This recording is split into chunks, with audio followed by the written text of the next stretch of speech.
عطاباد جھیل کے حوالے سے لوگ بات کرتے ہیں کہ وہاں پہ بڑا پولوشن پھیل رہا ہے، بڑے بڑے ہوٹلز ہیں، اور یہ ٹویٹر پہ فیس بک پہ ہر جگہ ہمیں نظر آتا ہے، لوگ جو ہے اس پہ دھڑا دھڑ لکھ رہے ہیں اور ایک بہت بڑا ہائپ کریٹ ہوا ہے۔ لیکن جب آپ گراؤنڈ پہ جاتے ہیں اور ایکچولی اگر جا کے ماحول کی خرابی کو ٹیکل کرنے کے لیے جو عمل کرنا چاہیے ہوگا گراؤنڈ پہ، جو لازم ملزوم چیزیں ہیں، جو کنڈیشنز ہیں، اس پہ کوئی نہیں جا رہا ہے۔ گلگت بلتستان کی اگر ہم دوبارہ مثال لیں تو ہمارے یہاں جب جو ہم بچپن سے بڑے ہوئے ہیں، پلے ہیں، تو ایک انڈیجنس سول سوسائٹی پہلے سے تھی، یعنی گاؤں کی مینجمنٹ کا ایک دستور موجود تھا۔ جب سے یہ نیا طریقہ آیا ہے اس کے بعد گاؤں کی مینجمنٹ ختم ہو گئی ہے۔ یہاں کوئی وہ جو ایک پرانے زمانے میں مل کے کام کرتے تھے وہ تصور بھی ایسا ایسا ناپید ہو گیا۔ نہیں، یہ ایک اور ہے، اس کو میں نے ٹرمینالوجی دی ہے نیو ایلیٹزم۔ جو پہلے ایلیٹ تھا، ہمارا نمبردار تھا، ہمارا ترنگپا تھا، یا ہمارے جو لوگ تھے، اب ہو گیا یہ کہ جس کا کسی این جی او سے تعلق ہے، سرکار میں اٹھنا بیٹھنا ہے، اب وہ آدمی نیا ایلیٹ ہے، ٹھیک ہے۔ اگر اس کا بیٹا یا بھائی یا وہ خود سول سروس میں بھی ہے تو کیا بات ہے، یا جس کے پاس اب نئی گاڑی آئی ہے اور پیسہ آیا ہے، اب آپ کے پاس کچھ این جی اوز رہ گئی ہیں جو بیسیکلی این جی اوز نہیں بلکہ وہ کنسلٹنگ فارمز ہیں، کانٹریکٹرز ہیں۔ ہم پروموٹ جو کر رہے ہیں وہ ایک ایسا ایجنڈا ہے جس کو ہم نے آج کل ایک خوبصورت نام انویسٹمنٹ دیا ہوا، ٹھیک ہے، امپیکٹ انویسٹنگ۔ تو اس کو ہم بیسیکلی انویسٹمنٹ کو سپورٹ کرنے کے چکر میں ہم نے بہت ساری چیزیں کمپرومائز کی۔ شور دو طرح سے ہوگا نا، ایک تو ظاہر بات ہے ریجنل کنٹریز ہیں، جیسے پاکستان ہے، بھارت ہے، افغانستان ہے، چائنا ہے، انڈس بیسن کی ہم بات کریں، فرض کریں تو یہ اس سب کا حصہ ہے۔ تو یہاں پہ ایک ایکولوجیکل ڈپلومیسی ہونی چاہیے۔ علی بھائی، ویلکم ٹو اسٹوڈیو۔ ایک اور پوڈ کاسٹ آج ہم کریں گے، شور، کلائمیٹ چینج پہ بات کریں، سول سوسائٹی پہ بات کریں، بڑے ٹاپکس ہیں، بڑے عنوانات ہیں، ہمارے مسائل تو بہت زیادہ ہیں، تمام مسائل کا ہم احاطہ نہیں کریں گے، لیکن آج ہم کلائمیٹ چینج سے شروع کرتے ہیں اور تھوڑا فوکس کرتے ہیں گلگت بلتستان پہ۔ ابھی جو حالات بن رہے ہیں، ہر کوئی بات کر رہا ہے، کلائمیٹ چینج کا امپیکٹ آ رہا ہے، ماحول تباہ ہو رہا ہے، اور اس تباہ کاری کے پیچھے بڑے بڑے لوگ ہیں، ان کے پاس ان تک ہماری پہنچ نہیں ہے۔ تو یہ گانے ہر کوئی گا رہا ہے، یہ نعرے بھی آ رہے ہیں، اور لوگ یہ بھی سمجھ رہے ہیں کہ اب اس کا کیا جائے۔ اور جب کیا جانے والی بات آتی ہے تو یہاں پر پروسیسز شامل ہیں، یہاں پہ اس پورے پروسیس کے انڈرسٹینڈنگ کی بات آتی ہے، تو اس میں بہت ہی کم لوگ غالباً یہ سمجھتے ہیں کہ اگر ہم نے انوائرمنٹ اور کلائمیٹ چینج کے معاملے کو لیجیٹیمیٹ طریقے سے ایک صحیح طریقے سے اٹھانا ہے تو اس کے مختلف سٹیپس یا جو اس کے مدارج موجود ہیں، تو اس کی طرف ہم جا نہیں رہے ہیں۔ مثلاً اگر عطاباد جھیل کے حوالے سے لوگ بات کرتے ہیں کہ وہاں پہ بڑا پولوشن پھیل رہا ہے، بڑے بڑے ہوٹلز ہیں، اور یہ ٹویٹر پہ فیس بک پہ ہر جگہ ہمیں نظر آتا ہے، لوگ جو ہے اس پہ دھڑا دھڑ لکھ رہے ہیں اور ایک بہت بڑا ہائپ کریٹ ہوا ہے۔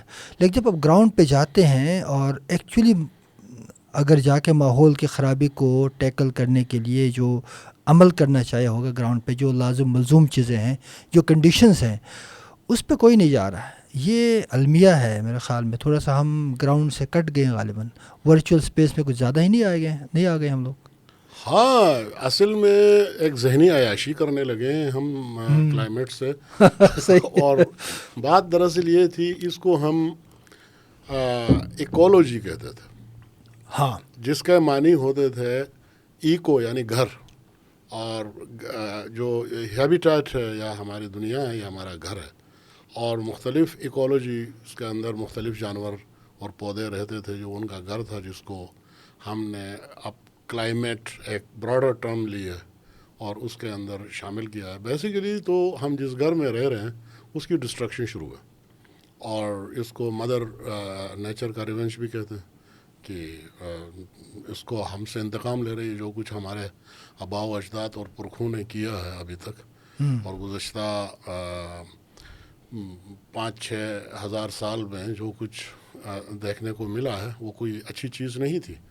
جو انسان نے آگ دریافت کر کے جنگل میں آگ لگا کے اپنے دشمن جانوروں کو جب سے ان پہ کنٹرول حاصل کیا، اور وہ آگ آج ایٹم بم میں تبدیل ہو گئی ہے، اور وہ پہیہ جو اس نے ایجاد کیا تھا اپنے سفر کو یا اپنے اس کو بہتر بنانے کے لیے، جو آج انڈسٹریلائزیشن کی شکل میں پوری دنیا پہ اس نے پورا ہمارا ریسورسز یا جو وسائل تھے وہ ہڑپ کر گیا، تو اس کا کہیں تو انتقام تھا۔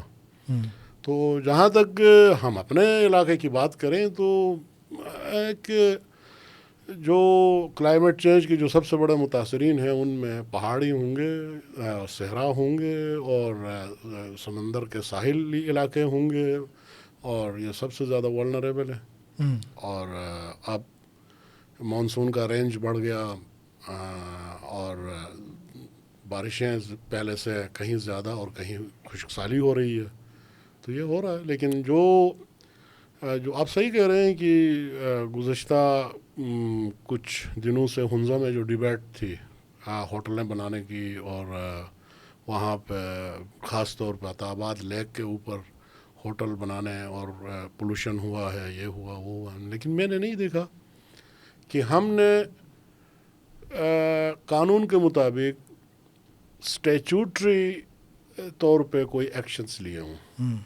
آج تک کوئی پٹیشن کسی کورٹ میں نہیں آئی، اور جب تک عدالتیں یہ طے نہ کریں کہ واقعی میں پولوشن ہوئی ہے، زیادتی ہوئی ہے، تو وہ ایک عام سی گفتگو رہے گی، اور اس کا کوئی حل نہیں نکلے گا۔ تو ہمیں ٹویٹر اور فیس بک سے باہر آنا ہوگا۔ ہاں، لیکن آپ صحیح کہہ رہے ہیں، لیکن ایک مسئلہ یہ بھی ہے نا کہ لوگ تو چاہ رہے ہیں کہ کوئی وے آؤٹ ملے۔ جیسے آج صبح HRCP کی جو ڈسکشن ہے اس میں یہ بات ہے کہ مختلف گیٹ کیپرز بنے ہوئے ہیں۔ جو گیٹ کیپرز ہیں وہ انہوں نے پورے گیٹ کو قبضہ کیا ہوا، مطلب ایک عام شہری کو نہیں پتا کہ اس نے پٹیشن کہاں جا کے کرنی ہے۔ مثلاً اگر انوائرمنٹل ٹریبیونلز ہونے چاہیے جو کہ پاکستان کے انوائرمنٹل پروٹیکشن ایکٹ کے اندر واضح ہے، تو وہ کہاں ہوں گے؟ ایک عام آدمی کیسے ادھر جا کے اپنی سنوائی کرائے گا؟ کوئی کیا اس کے پٹیشن لے گا؟ اور لے گا تو اگر اوپر ایک جج بیٹھا ہوا ہے جو جس طرح بھی آیا، آپ کو پتہ ہے جج کس طرح آتے ہیں، تو وہ کیا سنے گا؟ کیا وہ خود سینسٹیو ہے ان معاملات پہ؟ تو یہ تو بڑا گیم ہے نا یہاں پہ۔ تو ایک عام آدمی کو صرف مورد الزام ٹھہرانا بھی کافی نہیں ہوگا، تو اس پورے نظام کے اوپر بات کرنی پڑے گی۔ آپ صحیح کہہ رہے ہیں۔ اسلام آباد میں اصل میں جو انوائرمنٹل پروٹیکشن ایکٹ کا جو تصور ہے وہ انوائرمنٹل پروٹیکشن ایجنسیز بنا کے صرف انوائرمنٹل پولوشن کو اور ڈیولپمنٹ پروجیکٹس کی سیکیورٹی نہیں ہے، بلکہ اس کے ساتھ ہی انوائرمنٹل کورٹس بننی ہے جو وجود میں آتی ہیں، اور اس میں ہوتا یہ ہے کہ اس کے لیے ریاست کی طرف سے فنڈز ایلوکیٹ ہوتے ہیں، اور کوئی بھی شہری کہیں بھی دیکھے کہ ایک جگہ پہ جرم ہوا ہے، یعنی انوائرمنٹل پولوشن ہوا ہے، کسی نے کوئی ذمہ دار ہے، کوئی کمپنی ہے، کوئی ادارہ ہے، کوئی انڈیویجول ہے، تو وہ وہاں جا کے پٹیشن کرتا ہے، جس کے لیے فیس کی اس کو غم کرنے کی ضرورت نہیں ہے، اور وکیل وہاں پر کسی بھی وکیل کو جو اس کو سمجھتا ہے کہ اچھا وکیل ہے تو وہ جا کے پٹیشن کر سکتا۔ تو اگر یہ اسلام آباد میں تھا، لیکن بدقسمتی سے 3 سال تک وہ جج بیٹھے رہے اور ان کے پاس پٹیشن لے کے کوئی نہیں۔ اچھا، تو یہ لوگوں کو پتہ ہی نہیں ہوگا۔ نہیں تو سول سوسائٹی جس پر آپ کو اتنا فخر ہے، وہ تو شغل وہ وائبرنٹ ہے، اس کا یہ بیسک رول یہ تھا کہ وہ لوگوں کو بتائے، وہ لے کے پٹیشن لا جاتی ہے۔ جو میرا تجربہ ہے ابھی تک ڈیولپمنٹ پروجیکٹس میں، ضروری ہوتا ہے کہ آپ کوئی بھی پروجیکٹ ہے کہ پرائیویٹ سیکٹر میں ہے یا پبلک سیکٹر میں ہے، تو اس کی جب environmental protection environmental assessment report بنتی ہے، جو اس کی EIA جس کو کہتے ہیں، تو اس کے ساتھ ہی اخباروں میں ایک اشتہار شائع ہوتا ہے کہ فلاں تاریخ کو اس رپورٹ پہ پبلک ہیئرنگ ہوگی، اور اس رپورٹ کی ہارڈ کاپیز اور سافٹ کاپیز تمام انڈیویجولز اور جو کنسرن NGOز ہیں یا سول سوسائٹی کے دیگر ادارے ہیں ان کو مہیا کی جاتی ہے، اور وہ اپنے خدشات اور اپنے اعتراضات وہاں پہ پیش کرتے ہیں ریٹن اور وربل شکل میں، اور ان ایک ایک آبزرویشن کو اور ان کی ایک ایک شکایت کو باقاعدہ نوٹ کیا جاتا ہے اور اس کا جواب لکھا جاتا ہے۔ لیکن پنجاب میں یہ کلچر نہیں ہے، سندھ میں ہے، اور گلگت میں تو خیر میں نے سمجھ بھی نہیں دیکھا. تو اور ابھی آتاباد والے پہ ایک پبلک ہیئرنگ کی بات ہوئی تھی جو پاور پروجیکٹ بن رہا ہے. اچھا. لیکن اس میں بھی یہی ہوا کہ جیسا آپ فرما رہے ہیں کہ لوگوں کو یہ پتہ نہیں تھا کہ ہم نے کن ایشوز پہ جا کے پبلک ہیئرنگ میں جا کے بات کرنی ہے، کیونکہ جو لوگ ٹویٹر پہ سوشل میڈیا پہ لکھتے رہے ہیں وہ لوگ بھی وہاں سے غائب تھے سین سے. تو مطلب یہ کہ جو آپ کے پاس ایک پلیٹ فارم ہے جہاں سے امپیکٹ کریٹ ہو سکتا ہے، یعنی اس پبلک ہیئرنگ میں جب آپ اپنے کنسرنز رکھیں گے تو ای آئی اے اس میں ریوائز ہوگی نا، ای آئی کے اندر یہ چیزیں ڈالی جائیں گی، انشور کرائی جائیں گی. مینجمنٹ پلان بنے گا. جی، انوائرمنٹل مینجمنٹ پلان بنے گا. اس پلان کے اندر یہ چیزیں ایک ایک کر کے بتائی جائیں گی کہ یہ لوگوں کے کنسرن ہے، اس کنسرن کو ایڈریس کرنے کے لیے یہ طریقہ کار واضح ہونے چاہیے. پھر یہ پبلک میں لایا جائے گا، اس کے بعد اس پہ کام ہوگا. تو یہ کام دیکھیں نہیں ہوا. اب جیسا آپ نے کہا یہ سول سوسائٹی، بعض لوگ تو شغل میں اس کو شغل سوسائٹی بھی کہتے ہیں. اس کی وجہ یہ ہے کہ دیکھیں سول سوسائٹی کا آپ صحیح کہیں بڑا رول ہے. ابھی گلگت بلتستان میں خاص کر یا پورے پاکستان میں فار دیٹ میٹر، جو اس وقت جو بڑے بڑے پرائیویٹیئرس ہیں یا پروفیٹیئرس ہیں جس کو کہتے ہیں بڑے بڑے ہوٹلز بنا رہے ہیں، ان کی کوئی اکاؤنٹیبلٹی نہیں ہے. دوسری طرف ریاستی ادارے ہیں وہ بھی بالکل سوئے ہوئے ہیں.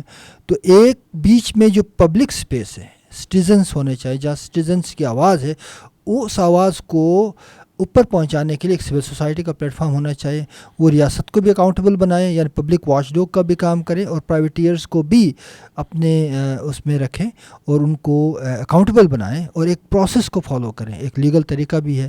تو اگر یہ آواز نہیں آ رہی ہے تو گلگت بلتستان میں بہت زمانے تک یہ بات کہی گئی کہ یہاں پر بہت بڑے این جی اوز ہیں، بہت اسٹرانگ سول سوسائٹی ہے. تو وہ سول سوسائٹی کدھر ہے سر؟ وہ این جی اوز کہاں ہیں؟ اصل میں ایک اور پرابلم ہے. میں ابھی ریسنٹلی ایک اسسمنٹ کر رہا تھا، سول سوسائٹی فورا کی اسسمنٹ تھی. اچھا. کسی ادارے کے لیے کر رہا تھا. تو میں سول سوسائٹی ڈھونڈتا ہوا جو میں نے پڑھا تھا، جو ہمیں پڑھایا گیا تھا جب ہم سول سوسائٹی جوانی میں پڑھتے تھے، جب ٹریننگوں میں تھے، جب پتہ نہیں ہیگل سے لے کے روسو تک وہ جب پڑھاتے تھے تو ہمیں مثال دی جاتی تھی سول سوسائٹی کی. ہمارے ہاں 3 بہت بڑے بڑے جگہ ہیں سول سوسائٹی کے پرائم ایگزامپلس ہیں. صحیح. ایک پریس کلب جہاں مختلف خیالات اور مختلف نظریات کے لوگ بیٹھ کے لکھتے ہیں اور وہ ڈیبیٹ کرتے ہیں، اور وہ آپ پریس کلب سے سیکھتے ہیں، اور پبلک کا جو ڈسکورس ہے وہاں سے نکلتا.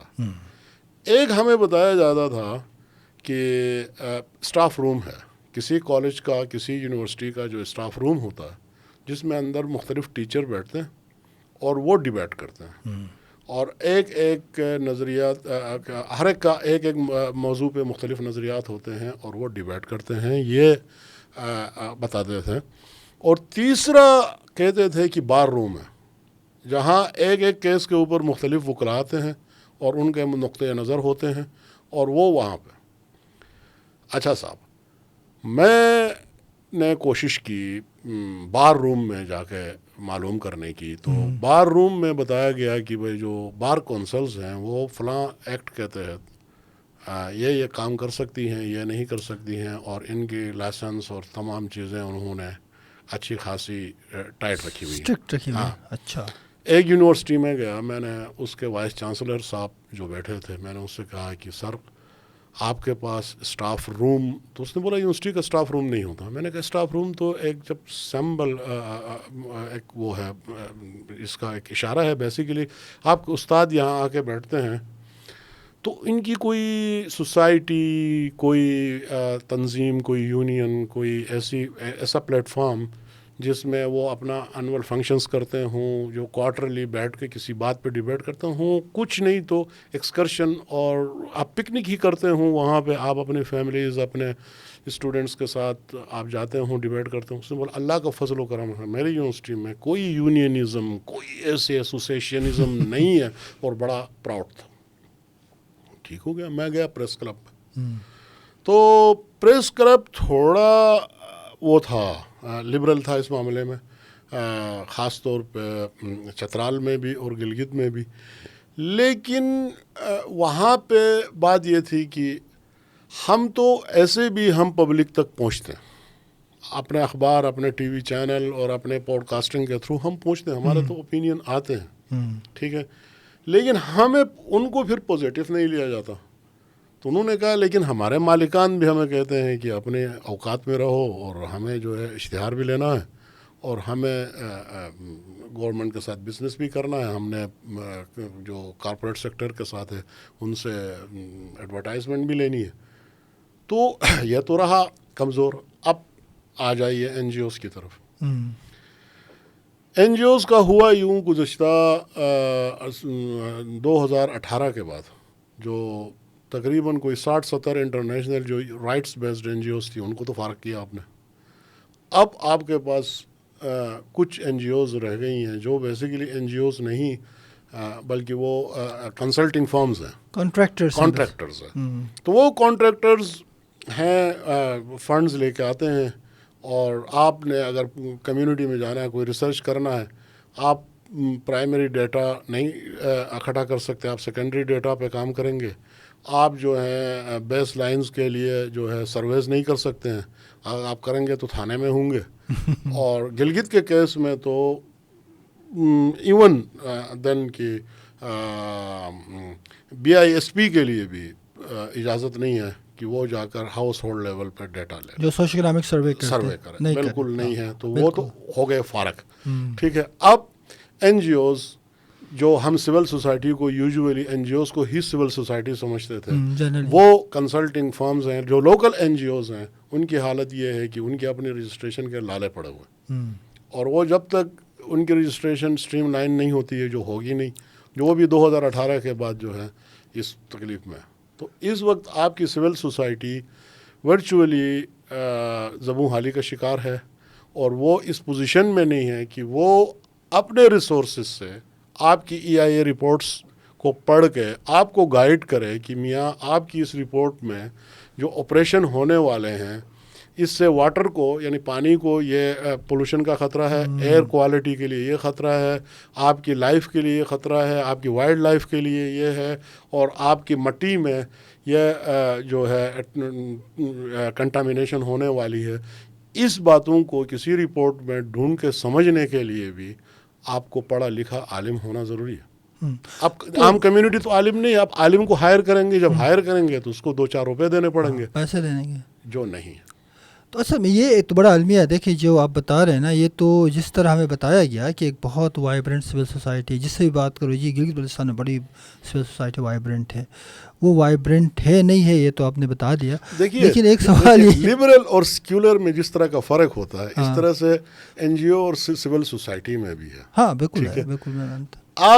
میں اس کے لیے ضروری نہیں ہے کہ آپ سول سوسائٹی بننے کے لیے آپ کو این جی او ہوں یا نہ ہوں. سول سوسائٹی آپ کسی بھی فارم میں آپ ادر دین گورنمنٹ کوئی بھی ایکشن لیتے ہیں, آپ اپنا اوپینین رکھتے ہیں, آپ اپنا نیریٹو دیتے ہیں, آپ سول سوسائٹی ہیں, آپ پبلک کی طرف سے. ایک پرسپیکٹیو یہ بھی آتا نا, جیسے اینٹونیو گرامشی نے بہت پہلے لکھا تھا جب وہ جیل میں تھا اٹلی میں, اس زمانے میں انہوں نے لکھا کہ ریاستی ادارے اور جو پرائیویٹیئرس ہیں یا جس کو پروفیٹیئرس کہتے ہیں یا سرمایہ دار ہیں, یہ ایک خاص قسم کا بیانیہ, یہ خاص قسم کا ایک بیانیہ لے کے آتے ہیں کیونکہ ریسورسز ان کے پاس ہیں. مونوپلی آف وائلنس جو ہے وہ ریاست کی ہے, جیسے ریاست کو کہا جاتا ہے کہ مونوپلی پر اس کو پورا وائلنس پہ پوری مونوپلی ہے, اس کو کوئی چیلنج نہیں کر سکتا. اچھا, media means of communication in کے پاس ہیں, یا پرائیویٹ جن کے پاس پیسے ہیں ان کے پاس ہیں. تو یہ خاص قسم کا نظریہ معاشرے کے اوپر امپوز کرتے ہیں.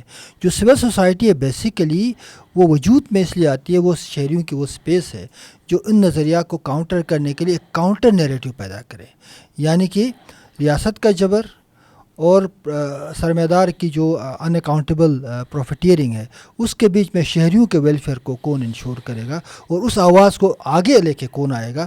جب تک وہ کاؤنٹر نیریٹو یا اس نے کہا کہ کاؤنٹر ہیجمنی کا لفظ استعمال کیا, وہ کاؤنٹر ہیجمنی کریٹ کرنے والی سول سوسائٹی, چاہے وہ این جی اوز ہوں, چاہے وہ انٹلیکچوئل فورمز ہوں, کلچر فورمز ہوں, آرٹس کے فورمز ہوں, کلب ہوں, یہ تو ہمیں ہمارے ہورائزن میں کہیں نظر نہیں آتا. بالکل آپ صحیح کہہ رہے ہیں. اس کا خوبصورت امتزاج ہمیں این جی اوز کی شکل میں ملتا ہے نا, جو غیر سرکاری تنظیمیں ہیں اس شکل میں ملتا ہے. جو گورنمنٹ ہماری ریاست نے, جو ہمارا آئین ہے اس کے اندر لکھا ہے کہ ہر شہری کو ایسوسیشن بنانے کا حق ہے. وہ اپنے دیگر شہریوں کے ساتھ مل کے ایک ایسوسیشن بنائے. اس کی شکل یونین ہو سکتی ہے, اس کی شکل کچھ بھی ہو سکتی ہے. اس کو ریگولرائز کرنے کے لیے مختلف قوانین بنا کر آپ کو کہا کہ اگر آپ نے یہ کام کرنا, آپ نے کلیکٹیو بزنس کرنا ہے تو آپ کو کوآپریٹیو سوسائٹی بنا دیں. آپ نے سوشل ویلفیئر کا کام کرنا تو سوشل ویلفیئر ایجنسی بنا دیں. آپ نے ریسرچ کرنی ہے تو آپ سوسائٹی بنا دیں. تو آپ کو مختلف قسم کے قوانین دے کے آپ کو فیسیلیٹیٹ کیا. قوانین کا مقصد روکنا نہیں ہے, چوکیداری اور گیٹ کیپنگ نہیں ہے, بریجنگ ہے, کہ آپ کو ہیلپ کیا جائے کہ آپ اپنے آبجیکٹیوز کو اچیو کریں لیکن ان اے لیگل وے. ادروائز آپ جب ریگولیٹ نہیں ہوں گے تو آپ کے پلیٹ فارم سے شہریوں کا ایک دوسرے کو نقصان پہنچانے کا خطرہ ہوتا, کہ وہاں پہ بھی پھر ہیجمنی ہو جائے گی کہ ایک بڑا گروپ جو ہے بڑی سول سوسائٹی بنا کے بڑے لیول کا جو ہے کاروائیاں ڈالے گا. تو اس لیے ان کو روکنے کا یہ طریقہ ضروری تھا, اور یہ ہوا بھی. فار ایگزامپل بہت کروڈ ہے لیکن دینی پڑے گی. وہ ہے sauce dry port. Sauce dry port ایک سول سوسائٹی انیشیٹو تھا جو شیئر ہولڈرز تھے اچھے خاصے لوگ. نہیں, شیئر ہولڈر کا لفظ دے کے پرابلم کیا. اچھا, وہاں پہ ممبرشپ تھی, وہ ایک ٹرسٹ تھا. وہ پبلک چیریٹی ٹرسٹ کے طور پہ کمیونٹی نے بنایا تھا. اور اب وہاں پہ جو شیئر ہولڈنگ اور پروفیٹیئرنگ کا جو کانسیپٹ آیا, اس نے یہ کیا کہ ایک بڑے گروپ کے ہاتھ میں دیا. اس نے بڑے سودا میں بڑے لوگوں کو بیچ کے 30 سال کے لیے لوگوں کو فارغ کر دیا. اگر یہ بات عدالت میں جاتی تو کوئی بھی جج اس ایکشن کو سپورٹ نہیں کر سکتا. رانا شمیم بھی نہیں کرتے, کوئی بھی نہیں کرنے کی گنجائش نہیں ہے نا. اس کو سب سے پہلے تو ٹرسٹ ایکٹ اٹھانا پڑتا. ٹرسٹ ایکٹ میں منافع کا تصور ہی نہیں ہے, ٹھیک ہے, بینیفٹ کا تصور ہے. پھر اس کو ڈیوائڈ کرنا ہے, ڈیویڈنڈز دینا لوگوں کو, یہ نہیں تھا. پھر اس کے بعد جو ہے اس ٹرسٹ کے بعد ایک کمپنی وجود میں لائی گئی ہے. تو یہ سارا جو ہوا وہ یہ ہوا کہ جو واچ ڈاگ تھا, اوپر جو بیٹھا واچ ڈاگ تھا, جو چوکیدار تھا, وہ سو گیا تھا. وہ نعرے لگا رہا تھا کسی خاص حق میں. تو وہ اس کی وجہ سے نہیں, یہ آپ صحیح کہہ رہے ہیں, بڑی اچھی اگزامپل ہے. اور اسی طرح بہت ساری مثالیں موجود ہیں. دیکھیں ہمارے یہاں نوجوانوں کو خاص کر ایک بڑی کنفیوژن ہے. کنفیوژن یہ ہے کہ مختلف ادارے جو یہاں کام کرتے ہیں ڈیولپمنٹ کے سیکٹر میں, وہ اپنے آپ کو ایک سول سوسائٹی نمائندے کے طور پہ پیش کرتی ہیں عام لوگوں کے لیے. جب آپ ان کو ایک کریٹیکلی نظر سے دیکھنا شروع کرتے ہیں, کہتے ہیں یار آپ سول سوسائٹی کو نہیں مانتے, ایک خاص قسم کا نیریٹو. مطلب اب سول سوسائٹی جیسے آپ نے کانٹریکٹر ہیں, میں ڈونر انٹرنیشنل ڈونر کا پیسہ لے کے آؤں, ڈونر نے اپنا فریم ورک بنا دیا کہ آپ نے یہ ٹارگٹ سیٹ کیا, آپ نے یہ 10 ٹارگٹ میٹ کرنے, یہ آپ کا کام ہے, آپ کانٹریکٹر, آپ ڈیلیور کریں. اب اس ڈیلیوری کے میکنزم کے اندر چاہے وہ کوئی لائن ڈپارٹمنٹ ہو یا کوئی این جی او ہو, تو وہ تو پبلک ویلفیئر کی بات تو نہیں کر سکتی. وہ تو وہی بات کرے گی جو اس کے لیے اس کے مینڈیٹ میں رکھا گیا پہلے سے. اور اس میں پھر ایک بات آتی ہے پارٹیسپیشن کی, وہ ایک اور ڈرامہ ہے کمیونٹی پارٹیسپیشن. اب دیکھیں آپ 50 لوگوں کو ملا کے بٹھاتے ہیں, پارٹیسپیٹری نمبر تو جنریٹ کرتے ہیں کہ آج آپ نے 10 ورکشاپ کیے پارٹیسپیٹری, 200 لوگوں نے شرکت کیا, پارٹیسپیٹری نمبرز تو آپ کے پاس آ گئے. لیکن جو آپ کی پارٹیسپیشن کا سینس ہے وہ یہ ہے کہ آپ کو پتہ ہے کہ میرا یہ ٹارگٹ ہے, مجھے ڈونر کے لیے 10 ورکشاپ کرنے ہیں, کسی طرح سے میں ان کو جان چھڑاؤں، اور ایک میننگ فل انگیجمنٹ نہیں ہوتی. یعنی میں ایک پروفیشنل ہوں نا، میں ایک این جی او کو ریپرزینٹ کرتا ہوں، مجھے پتہ ہے کہ بیک آف مائنڈ میں نے ایک پروپوزل بنایا، پروپوزل پہ نیگوشیشن ہوئی، بارگیننگ، اس کے بعد یہ مشکل سے پروجیکٹ ملا، اس کے ٹارگٹ سے مجھے پتہ ہے، مجھے پورا کانٹیکس پتہ ہے. اور ایک آدمی آ کے بیٹھ جاتے ہیں پارٹیسپیشن کے لیے، ان کو نہیں پتہ کہ کانٹیکس کیا ہے، وہ بیچارے یا تو ہاں کریں گے یا نہ کریں گے یا بیٹھے رہیں گے. تو یہ جو ون سائڈڈ پارٹیسپیشن ہے، جس کو ہم کمیونٹی پارٹیسپیشن بھی کہتے ہیں، اس سے بھی پہلے ایک بات ہے، اس سے تو تباہی مچا دی ہے. نہیں اس سے بھی ایک پہلے بات ہے. بیسیکلی پارٹیسپیشن کیوں کرتے ہیں؟ وہ اس لیے کرتے ہیں کہ ہم نے کانسنٹ لینا، لوگوں کی کانسنٹ لینا. ٹھیک ہے، لوگوں کو اب پرابلم یہ ہے کہ کانسنٹ کے ساتھ ایک لفظ ہمیشہ شامل ہوتا جو ہمارے ہاں ہم جیسے لوگ اس کو بھلا دیتے ہیں. انفارمڈ کانسنٹ ہوتا، پرائر انفارمڈ کنسنٹ، کہ پہلے تمام معلومات اس کو دی گئی، وہ اویئر ہے، وہ جانتا ہے، اور اب اس نے اپنا ہاں کہا ہے، اپنی رائے قائم کی ہے جی. ٹھیک ہے، اب جب تک آپ نے اس کو، وہ انفارمڈ نہیں ہے، اس کو پتہ نہیں ہے، تو اس کو آپ نے جس کو ہم یہاں پنجاب میں کہتے ہیں کہ وہ بریانی کے لیے ووٹ دیتے، تو یہ بریانی کا ووٹ وہاں پہ ٹی اے ڈی اے کے لیے ووٹ دیتے. آپ نے گاڑی دی اس کو، ٹی اے ڈی اے دیا، آپ نے ہوٹل میں اسٹے دیا، آپ نے جو ہے گھمایا پھرایا اور اس کو بٹھایا اور اس کے ساتھ جو آخر میں دستخط کرا کے بیچ دیا. تو یہاں پہ سول سوسائٹی، جو ایکچوئل سول سوسائٹی ہے، وہ لوگوں کو موبلائز کرتی ہے کہ بھائی یہ جو آپ کو کہا گیا ہے اس کا مقصد یہ ہے.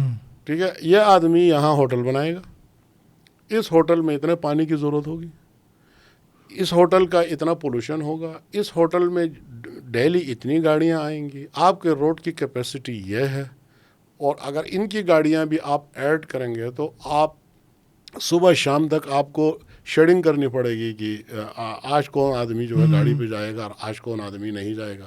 اور پانی کا یہ مسئلہ ہوگا، آپ کے پاس ٹوٹل پانی پینے والا اتنا اویلیبل ہے، آپ کی کنزمپشن اتنی ہے، اور اس ہوٹل کے ساتھ ملائیں تو اتنی ہوتی ہے. آپ کی بجلی کی ٹوٹل کنزمپشن یہ اس فیسلٹی کو بھی دے دیں گے تو یہ رہے گی. یہ ساری باتیں اس پروجیکٹ کا جو ڈائجسٹ ہوتا ہے، جو اس کا حصہ ہوتا ہے، اور جو پبلک ہوتا ہے، اور اس کو پبلک کو ان کی مدر ٹنگ میں، یعنی مادری زبان میں سمجھانا بہت ضروری ہے، اس کو ٹرانسلیٹ کر کے. یہ ذمہ داری ہے پروپوننٹ کی، اس کا بنانے والے. کتنے پروجیکٹ ساتھ ویسے پریکٹیکلی ایسا ہوتا ہے؟ یار دیکھیں، ہم نے ادھر جتنے آئی ایف آئیز کے، جو ورلڈ بینک ہے، ایشین ڈیولپمنٹ بینک ہے، خاص طور پہ ورلڈ بینک اور Asian Development Bank, I F C کے پروجیکٹس جتنے میں نے کیے ہیں، ان سب میں ایسا ہوتا ہے. بالکل. ایٹ لیسٹ اگر پوری ای آئی اے کی آپ ٹرانسلیشن نہیں کر سکتے ہیں تو اس کی ایگزیکٹو سمری کی ٹرانسلیشن ہم دے دیتے ہیں. بالکل. اور اس کا جتنے امپیکٹس ہیں وہ آپ پاور پوائنٹ پریزنٹیشن میں پبلک ہیئرنگ کے دوران آپ بتاتے ہیں. اور یہ بھی بڑی اہم بات ہے کہ جو امپیکٹ اسسمنٹ ہوتی ہے وہ تھرڈ پارٹی کرتی ہے اور مارکیٹ کے لوگ آ کے کرتے ہیں. ٹھیک ہے، وہ اپنی فی کے لیے ہم سب کرتے ہیں یہ کام، لیکن ظاہر ایک انڈیپینڈنٹ کام لیکن اس کے ساتھ میری انٹیگریٹی انوالو ہے. بالکل. اگر میں نے ایک میجر امپیکٹ کو کہیں اگنور کر دیا اور جو بعد میں آیا ہے، تو اس ای آئی اے کی رپورٹ میں میرا نام پبلش ہوتا ہے، اور دوسری بار مجھے کام نہیں ملے گا، اور مجھے آؤٹ کیا جائے گا کہ بھائی یا اس کو کچھ نظر ہی نہیں آتا.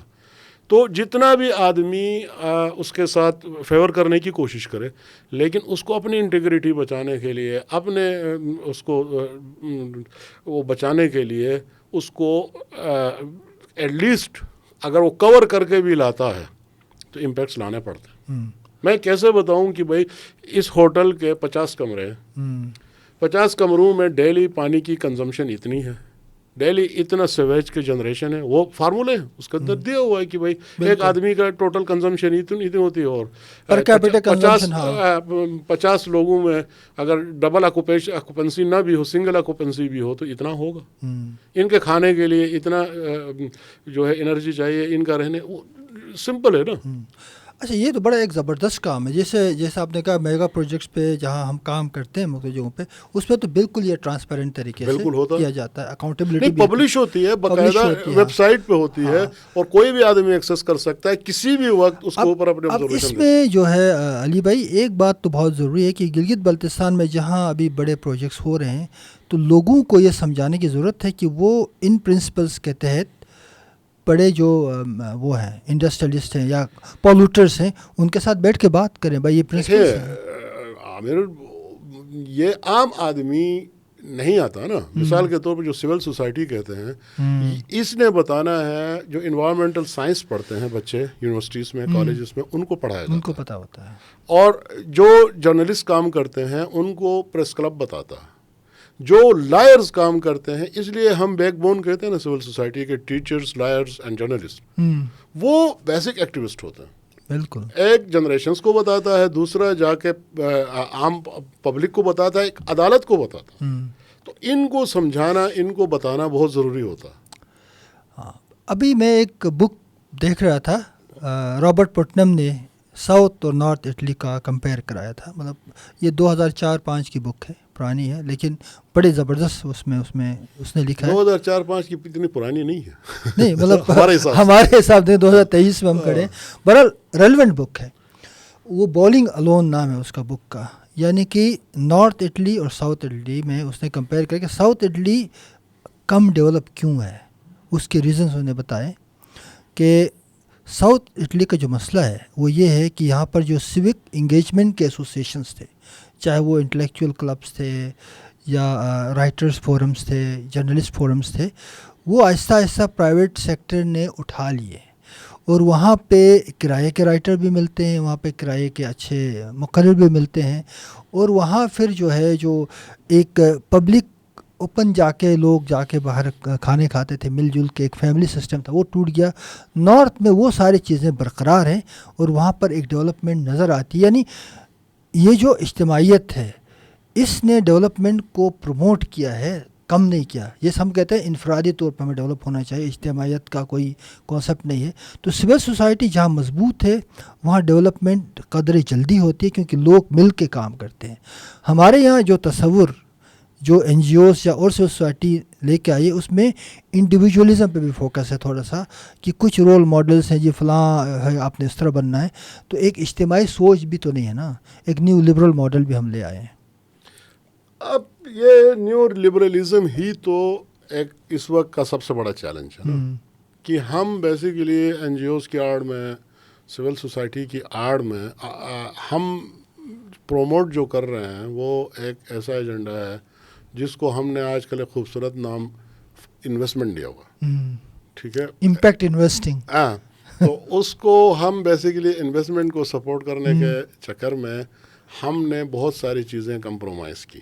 بالکل ایسے دیکھیں یورپ سے جو سیکھنے کی چیز ہے وہ ان کے سول سوسائٹی انیشیٹیوز ہیں. آج بھی آپ جائے تو دوسری جنگ عظیم کے بعد جرمنی میں اتنی بمباری ہوئی تھی کہ ان کا جو پہاڑوں پہ جو جنگل کا علاقہ ہے وہ پورا تباہ ہو گیا تھا.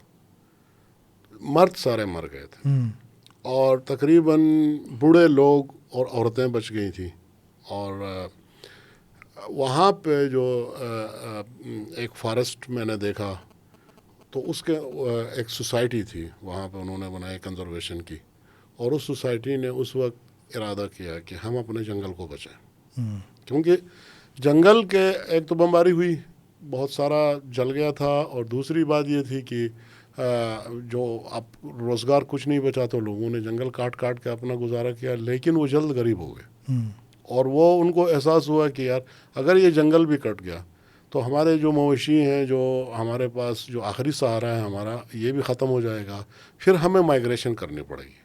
جب مائگریشن کریں گے تو ہماری زمینیں رہ جائیں گی, اور ہمارا جو ہے ہمارے پاس سیٹ آف سکلز جو ہیں, سکل سیٹس شہر والے تو ہیں نہیں, اور ہمارے پاس زمینداری کے کاشتکاری کے سکلز ہیں جو یہیں پہ کام آ سکتے ہیں. تو انہوں نے ایک سوسائٹی بنائی. آج اس علاقے میں جو بلیک فارسٹ سے آگے پلاٹینیم فارسٹ ہے وہ سارا علاقہ ویل کنزروڈ ہے.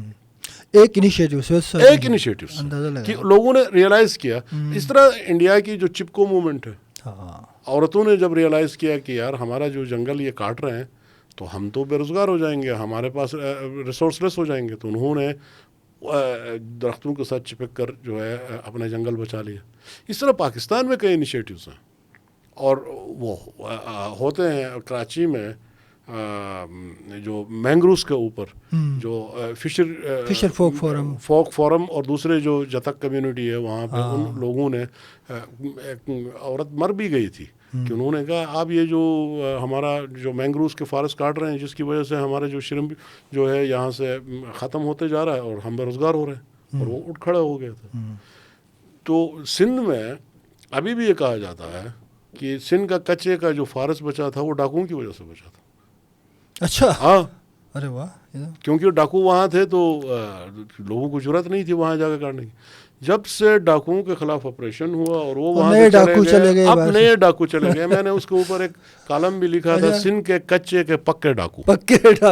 اب جو پکے ڈاکو گئے وہ تباہی پھیر دی. اور انہوں نے جو ہے اب وہ جو سندھ میں ایک بہت بڑا جو کچے کا علاقہ ہے جس کو ایک بہت بڑا فارسٹ اور اتنا بڑا فارسٹ تھا کہ اس میں پارو چانڈیو جیسے بڑے بڑے ڈاکو وہاں رہے. ان کے اوپر جو سندھی پہلی اور آخری فلم بنی تھی سنیما اسکوپ, وہ پارو چانڈیو پہ بنی تھی. یہ خبرانی فارسٹ میں تھا حیدرآباد کے پاس, حالہ کے نزدیک. اس فارسٹ کو اندر جا کے دیکھیں ایک پوری دنیا ہے. تو لیکن اب وہ نہیں رہا. اب وہاں پہ جو ہے کاشتکاری ہو رہی ہے اور اب تو پکے پکے سکول بنا دیے ہیں. اور یہ جو اب پکے کے ڈاکو ہے نا, اس پہ مجھے کچے کے پکے ڈاکو, اس پہ ایک بات یاد آتی ہے, وہ ضرور ریلیونٹ بھی ہو سکتی ہے کہ دیکھیں گلگت بلتستان کی اگر ہم دوبارہ مثال لیں تو ہمارے یہاں جب جو ہم بچپن سے بڑے ہوئے ہیں, پلے ہیں, تو ایک انڈیجنس سول سوسائٹی پہلے سے تھی. یعنی گاؤں کی مینجمنٹ کا ایک دستور موجود تھا. اچھا, وہاں پر ایک واٹر مینجمنٹ کے اصول طے تھے. اچھا, گھاس چرائی کے, شاخ تراشی کے تمام اصول طے تھے. اس کے علاوہ لوگوں کو کب جو ہے وہ باری پانی کی کس کی آئے گی, پورا اسکیجول بنا ہوا تھا, سب کچھ پتہ تھا. اور لوگ بڑے اجتماعی طریقے سے اس پورے نظام کو بہترین طریقے سے مینیج کرتے تھے. پھر ایک دن آیا, ان کو کہا گیا کہ یہ بہت ہی فرسودہ طریقہ ہے, آپ نے اب جو ہے نئے طریقے سے کام کرنا ہے. جب سے یہ نیا طریقہ آیا ہے اس کے بعد گاؤں کی مینجمنٹ ختم ہو گئی ہے. یہاں کوئی وہ جو ایک پرانے زمانے میں مل کے کام کرتے تھے وہ تصور بھی آہستہ آہستہ ناپید ہو گیا. کچھ لوگ مبلغ بن گئے, تبلیغ کرتے ہیں نئے آئیڈیاز کی, سسٹینیبل ڈیولپمنٹ میں. کچھ لوگ بیچارے متاثر ہوئے اور پھر ایک کمرشل انٹینٹ بھی آ گیا.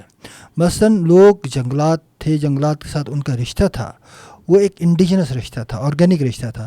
وہ لکڑی کاٹتے تھے لیکن اتنی لکڑی کاٹتے تھے, ایک دستور موجود تھا کہ اس سے جنگلات پہ امپیکٹ نہیں پڑتا تھا. آج تو دڑا دڑ آپ کاٹ رہے ہیں, آج ایک کمرشل انٹینٹ بھی موجود ہے. تو یہ جو ٹرانزیشن ہے ایک سول سوسائٹی سے ایک بالکل ایک کیوٹک سوسائٹی کی طرف, اس میں بھی ہمارے بہت سارے جو نئے سول سوسائٹی کے پکے کے ڈاکو ہیں ان کا بھی کام نہیں. یہ ایک اور ہے, اس کو میں نے ٹرمینالوجی دی ہے نیو ایلیٹزم.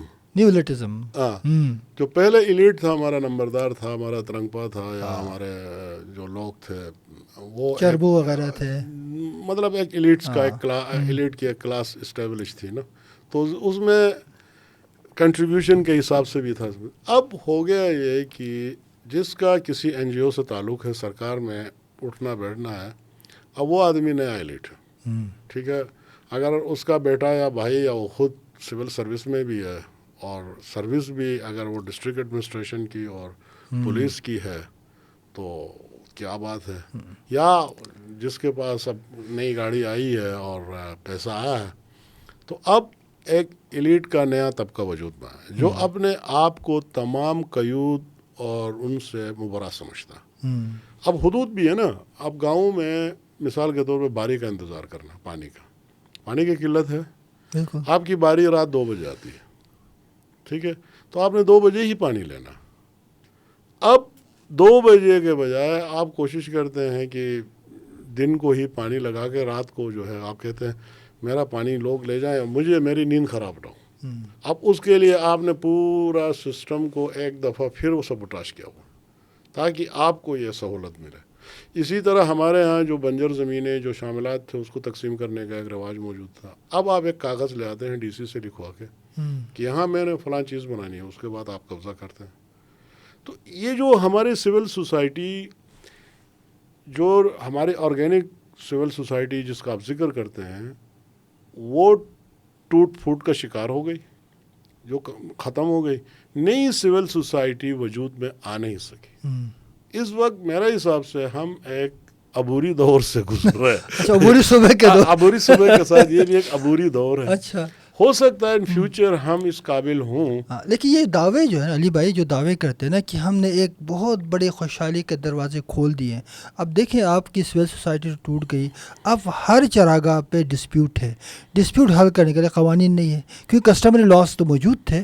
جب کوئی ڈسپیوٹ ہوتا تھا تو لوگ اس کسٹمری لا کے تحت ان کا حل بھی نکالتے تھے. آپ ہر چراگاہ پہ 2-3 گاؤں کا آپس میں جھگڑا ہے, زمینیں مہنگی ہو رہی ہیں, ان کو پتہ ہے ابھی ڈیولپمنٹ کا بھی ایشو نہیں ہے. تو یہ جو ڈسپیوٹ ہیں یہ ظاہر کرتا ہے کہ گاؤں کے اندر جو زمینی سطح پر ایک اجتماعی گورننس کا ماڈل تھا وہ تو ختم ہو گیا. اور پھر نئے جو قوانین ابھی جو آ رہے ہیں وہ بھی تو باہر سے ہی آ رہے ہیں. جیسے آپ نے پہلے ایک پروگرام میں کہا تھا کہ باہر کے روسو آ کے اندر جو ہے, تو جو باہر کے روسو جو ہے, یا تو باہر کے روسو آ رہے ہیں یا پکے کے ڈاکو آ رہے ہیں. تو ہم کہاں جائیں؟ ہمیں لوگ بتا رہے ہیں کہ ہم غلط کر رہے تھے اور وہ ٹھیک اس طرح ہو سکتا ہے, ہم غلطی پہ ہیں, بہتر اس طرح ہو سکتا ہے. وہ بیسیکلی یہ ہمیں دیکھیں, ایک جو مجھے خطرہ ہے, اب یہ بات کہیں سے کہیں پہنچ گئی, کہاں سے ہم نے شروع کی تھی, جو سی پیک کے نام پہ چین کے ساتھ ہمارا نئے روابط ہیں, یہ مزید سوشل فیبرک کے توڑ پھوڑ کا باعث بنے گا. کیونکہ جو ایگزسٹنگ ہمارا اسٹرکچر ہے, ایک تو سائنس اینڈ ٹیکنالوجی سے اس میں بہت ساری دراڑیں پڑ گئیں. ہم اس کو نگیٹو نہیں کہیں گے, کیونکہ negative for the time being ہے. ہماری سوسائٹی, ہمارے نارمز, ہمارا کلچر, یہ تمام چیزیں اس کے لپیٹ میں آ گئی ہیں. لیکن کیونکہ فیوچر ہی وہی ہے, ایک تو اس کے سامنے ہم کھڑے نہیں ہو سکیں گے. دوسری بات یہ ہے کہ جو انکریزڈ جو کارپوریٹ انٹرسٹ ہے, اور وہ بھی دنیا کے سب سے بڑے پروڈیوسر کا, یعنی چین کا اور تاجر کا, جو دنیا کے ہر گھر میں 10 میں سے 4 اشیاء کم از کم چین کی بنائی ہوئی پوری دنیا کی بات کر رہے ہیں پہنچ گئی ہیں. تو سب سے بڑا پروڈیوسر بھی, تاجر بھی ہے. اب وہ آپ کے سینے میں سے گزر کے وہ عربین سی کی طرف موو کرے گا. تو یہ کوئی چھوٹی بات نہیں ہے. اور اس کے انوائرمنٹل امپیکٹس بھی ہیں جو آپ کی کلائمیٹ چینج کی شکل میں آپ کو مزید وہ انکریز کریں گے.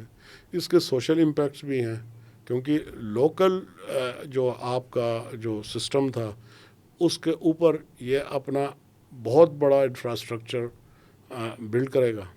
تو اس کے ایک ہوٹل نہیں بنے گا. ہم تو ابھی ایک ہوٹل کو رو رہے ہیں.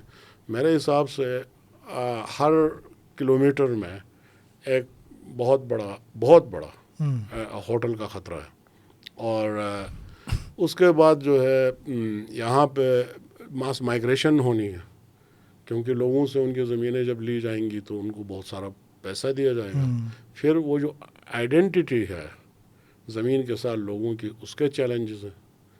اور اس کے بعد جو سب سے بڑا خطرہ ہے کہ سروائیول تو آپ جنگ لڑ ہی رہے ہیں, لیکن آپ پھر اس ایکولوجی کا جو پوری دنیا پر امپیکٹ ہے, کیونکہ یہ بہت بڑا گلیشیل ماس ہے, بہت بڑے پہاڑوں کا علاقہ ہے, بہت بڑے دریاؤں کی زمین ہے.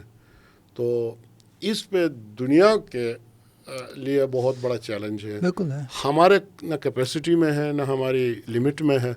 تو اس پہ دنیا بھی شور مچائے گی اور ایک اور کیوس ہوگا. اس کا مطلب ہے دنیا میں اور بڑا کانفلکٹ مطلب شور دو طرح سے ہوگا نا. ایک تو ظاہر بات ہے ریجنل کنٹریز ہیں, جیسے پاکستان ہے, بھارت ہے, افغانستان ہے, چائنا ہے, انڈس بیسن کی ہم بات کریں, فرض کریں, تو یہ اس سب کا حصہ ہے.